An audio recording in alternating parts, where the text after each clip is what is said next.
नमस्कार दोस्तों, आज की कहानी है एक विवाह ऐसा भी। कहानी को पूरा सुनिएगा। जयपुर एक गुलाबी शहर। जयपुर की बात ही कुछ और है। वहाँ की हवा में एक जादू सा है। जयपुर में मिस्टर सतीश खन्ना की एक बहुत ही शानदार हवेली है जो फूलों और लाइटों से सजी किसी जन्नत से कम नहीं लग रही होती। अवनी, जिसका नाम ही सुंदर नहीं बल्कि खुद भी इतनी सुंदर है मानो कोई परी है, फोन पर अपनी सहेली से बात कर रही होती है।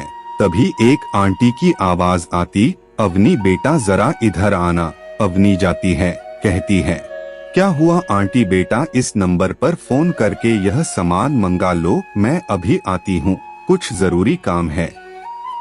आंटी आप चिंता मत करो, न मैं सारा सामान मंगा दूंगी। अवनी फोन करती है, जिसे राहुल उठाता है। अवनी हेलो बोलती है, जिसे सुनकर राहुल उस आवाज में खो जाता है। अवनी बोलती रहती है और राहुल उस आवाज को सुनता रहता है।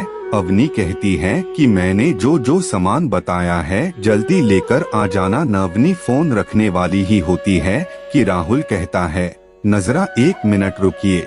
अवनी झट से कहती, क्या हुआ, कोई सामान रह गया क्या? क्या हुआ, आप चुप क्यों हैं, बोलते क्यों नहीं? राहुल कुछ बोलने वाला ही होता है लेकिन रुक जाता है। जी ऐसा कुछ नहीं है, आप चिंता मत करिए, मैं टाइम पर सारा सामान लेकर आ जाऊंगा। अवनी मुस्कुराकर कहती है, ओके थैंक यू।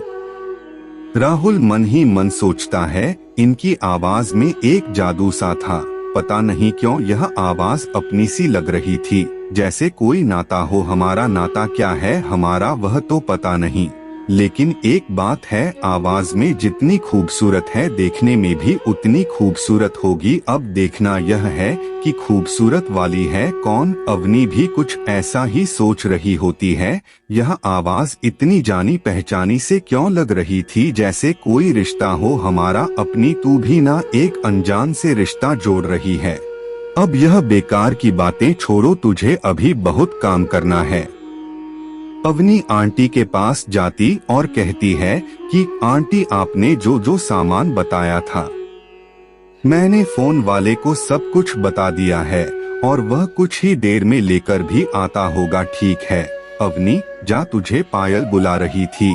पायल? पर पायल को मुझसे अभी क्या काम है? तुझे तो पता है ना कि पायल तेरे बिना कुछ भी नहीं करती।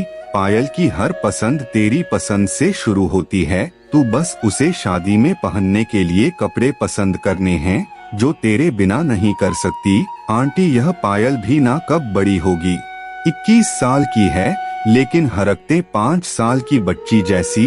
आप चिंता मत कीजिए, मैं अभी उसके पास जाती हूँ। उधर राहुल के पास एक अंकल आते, राहुल बेटा तुम्हें कोई फोन आया था क्या? जी अंकल अभी अभी आया था, उन्होंने बहुत सारे फूल मंगाए हैं बेटा, उनकी बेटी की शादी है और सारे फूल हमारे यहाँ से ही जाने हैं।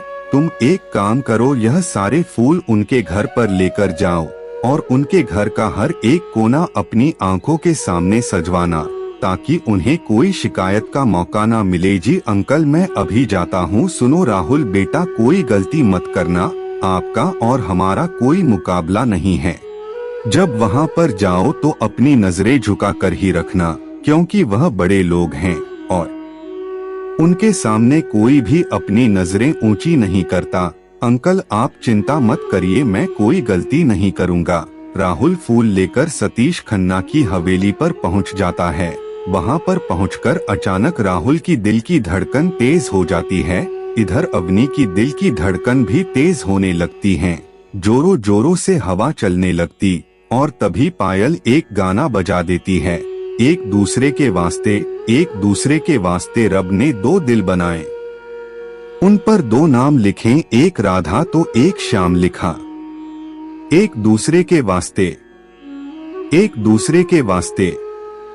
तभी राहुल दरवाजे की घंटी बजाता, आंटी दरवाजा खोलती हैं और कहती, आ गए तुम, बड़ी देर कर दी, अब जल्दी से काम शुरू कर दो और देखो तैयारियों में कोई कमी नहीं रहनी चाहिए ताकि लड़के वालों को कोई शिकायत का मौका ना मिले। मैम आप चिंता मत करिए, हम शिकायत का कोई मौका नहीं देंगे, राहुल ने मुस्कुराकर कहा।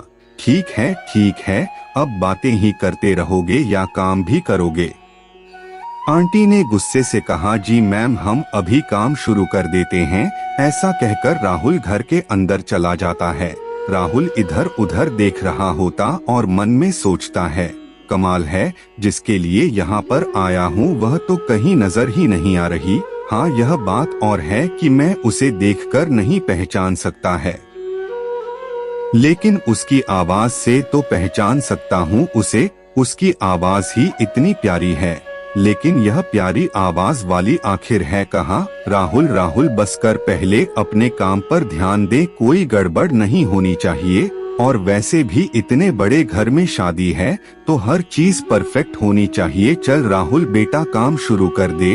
राहुल अपना काम शुरू कर देता है और सीढ़ियों पर चढ़कर फूलों की माला लगा रहा होता है। तभी उधर से अवनी आ रही होती हैं। तभी अचानक राहुल का सीढ़ियों पर से पैर फिसल जाता है और वह अवनी के ऊपर गिर पड़ता है और वह फूलों की माला भी उनके ऊपर गिर जाती। दोनों एक दूसरे की आंखों में कुछ इस कदर खो गए, मानव जन्म जन्मांतर के साथी हैं।